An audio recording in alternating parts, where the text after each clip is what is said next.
Let me introduce you to Paco. Isn't he cute? Paco is a paslama, a type of turtle that is found on the beaches of Nicaragua. And Paco, he is about to embark on the journey of a lifetime. In fact, paslamas are one of four types of turtles that can be found here in southern Nicaragua. The others are hawksbill, green turtle, and the almighty leatherback. Today we are at La Flor Beach, 25 kilometers south of San Juan del Sur. The actual name is La Flor Wildlife Refuge or Refugio de Vida Silvestre La Flor. Paco, he was born on the 19th of September 2025. That means that his mother came here about 90 days ago. She probably came to the beach in an arribata. Arribata is Spanish for arrival. This is when many female turtles come to the beach all at one time. Upon arriving at the beach, they are weighed down by clutches of eggs in their bellies. By the time they get to the beach, they are exhausted and they drag their big bodies up to the crest of the berm of the beach. They dig a hole that is about 45 centimeters deep and they deposit their eggs. The size of the clutches vary, but they can hold in excess of 120 eggs. They say that these female turtles return to the place where they were born to deposit their eggs. There is some evidence they can go to nearby beaches as well, but they definitely go back to the area in which they were born. Mostly this happens in arribatas, but some females, they make this journey alone. So when this happens, these nests are planted on the beach. They are vulnerable to many predators, birds, dogs, and people. People actually collect the eggs and sell them or eat them. However, there are organizations and people who have been trying to save these turtles for years. You will see here that this is a posting on Facebook of somebody selling eggs that they have collected. But these days, the majority of the eggs are finding themselves into a refuge, just like the one we see here in La Flor. The eggs are put into a hatchery or a rookery, and they are buried deep again, about 45 centimeters deep, just as they were deposited, and where they remain for about 90 days. Yes, there's about 90 days of incubation. When these turtles hatch, they are kept for a few hours until sunset, as it is believed that sunset is the best time to let these turtles go. This way they find their way into the ocean. They follow the sunlight and the sound of the waves. These little turtles use imprinting to remember the beach where they were born, because if they are females, they return back to this place where they are born to give life to others. It is important that the nests are kept at 29 to 30 degrees Celsius, because these beings are subject to temperature-dependent sex determination. So, if the nest is kept at lower than 29 degrees Celsius, more males will be born. If the nest is kept without any shade and above 31 degrees Celsius, more females will be born.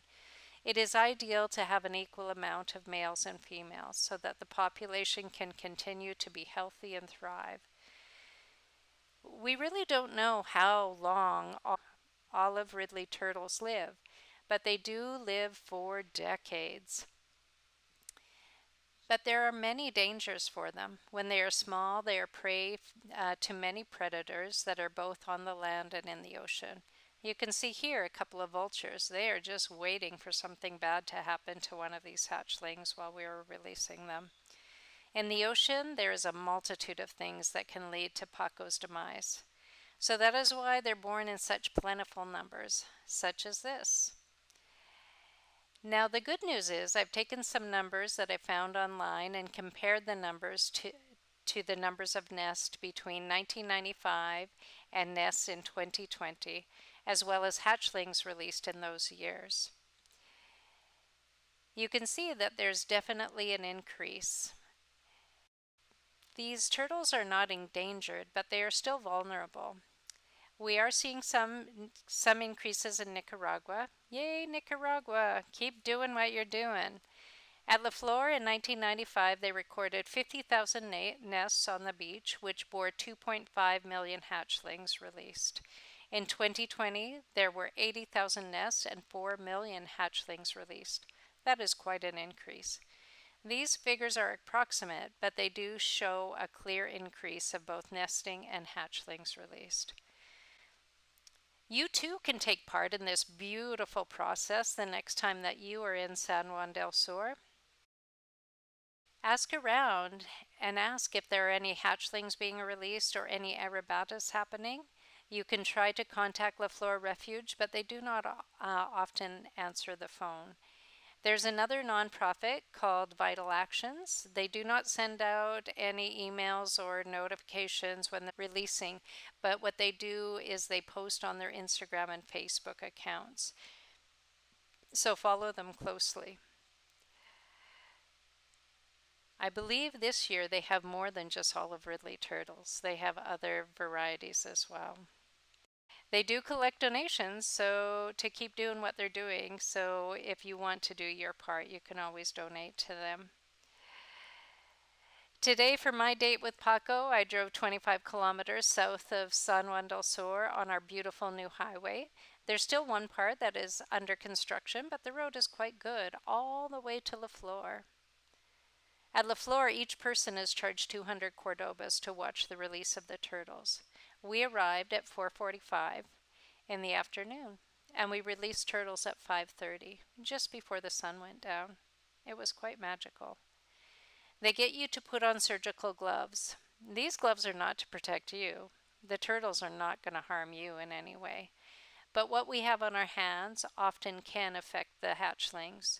So we put those surgical gloves on to protect them. You will get a turtle if there's enough, or you may have to share a turtle with someone else. They draw a line on the sand and they have a race to see whose turtle gets to the ocean first. I kind of stepped aside a little bit because I wanted to get some good footage for you.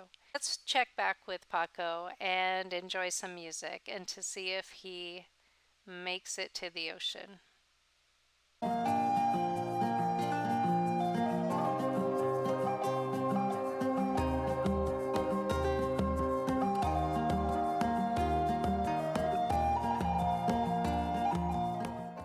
Go forth and multiply, Paco. If you enjoyed this story about Paco, please take the time to give me a thumbs up. Thank you.